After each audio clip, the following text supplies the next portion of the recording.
Us now is Democratic Congressman Raja Krishnamoorthi of Illinois. He's one of the co-authors of the bill and a ranking member on the House Select Committee on the Chinese Communist Party. Congressman, great to see you. Thanks so much for coming on with us. There are millions and millions of people out there in America who use TikTok, a lot of younger people especially, but it runs the gamut. What do you say to those who are confused by this, not happy about this, afraid TikTok's going to go away? We want TikTok to continue to operate, just not under the control of the Chinese Communist Party. And just to refresh the facts, Jessica, TikTok is owned by a company called ByteDance. ByteDance is a Chinese company that's indisputably controlled by the Chinese Communist Party. The editor-in-chief of ByteDance is the secretary of the CCP cell that's been embedded at the top of ByteDance to control its operations. And so people are very concerned about two threats. One, the CCP's access to personal data, and two, its manipulation of content on the platform. And so that's why there's a huge bipartisan vote in favor of this bill. And, you know, there's I think that you're kind of getting at this because some people will say, oh, but I just want to watch some videos of cats. Who cares if they look at what I'm looking at? But there are real security issues here, national security issues. Help people understand what those are. Look, for years, first under the Trump administration and then the Biden administration, the U.S. government has tried to work with TikTok to preserve its governance structure and at the same time try to mitigate against threats.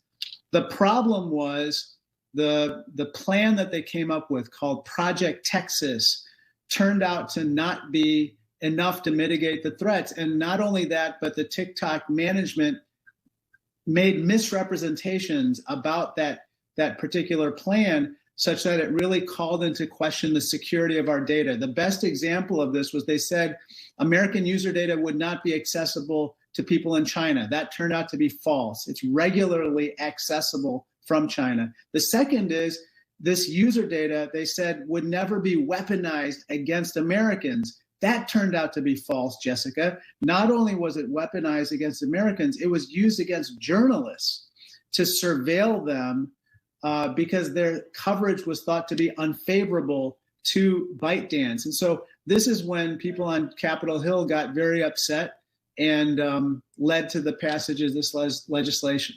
It was really fascinating to watch this legislation come together because, first of all, it had broad bipartisan support, which is not something we see. I don't have to tell you this. It's not something we see that often, especially in this Congress.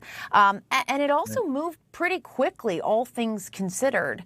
I know you were part of crafting that legislation. Why do you think you were able to get so much bipartisan support and move this so quickly? Well, I think the thing that folks may not know is that we were actually working on this legislation for about a year after the TikTok CEO came to Capitol Hill and, as I said, made misrepresentation after misrepresentation about TikTok.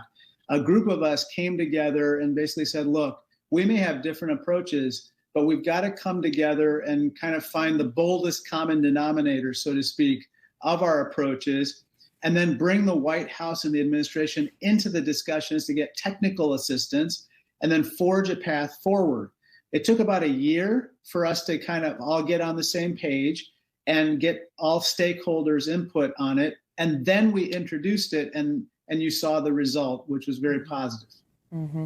And after the president signed the bill on Wednesday, the Biden campaign told CNN, it's going to keep using TikTok to reach out to voters, especially younger Americans, a key constituency of Biden's. Do you think that the president's campaign should be using the app? I'm not going to tell him how to campaign. I don't have it on my personal app, and it's banned from all government devices. All I can say is it's legal right now. Americans, of course, are using TikTok. I would just be cautious about the type of data that you enter in there, any personal information that you entrust to the app and so forth. All that being said, in about a year's time, hopefully, if all goes well, and I expect it will, it's going to continue operating under new management. And so what will that look like? Will ByteDance now be looking for different investors? How does this logistically play out?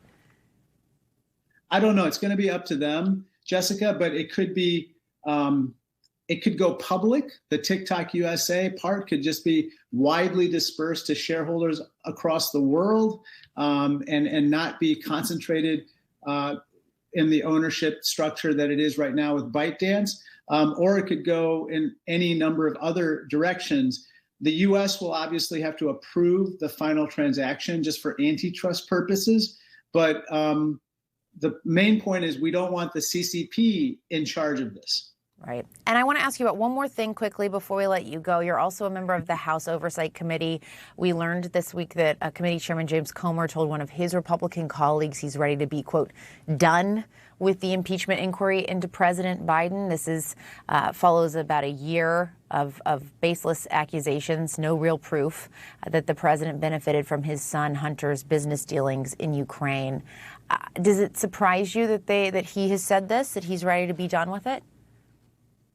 No, and I'm glad he said it, because the proceedings have amounted to a big nothing burger. Nothing's surfaced in the least, in the slightest, implicating the president in any kind of wrongdoing, let alone a high crime or misdemeanor. And so I'm very glad to hear that Chairman Comer is going to be done with this investigation so that we can get to the work of the American people. And this Oversight Committee is very important in that process. All right. Congressman Raja Krishnamoorthi, thanks so much for your time this Saturday. Good to see you. We appreciate it. Thank you, Jessica.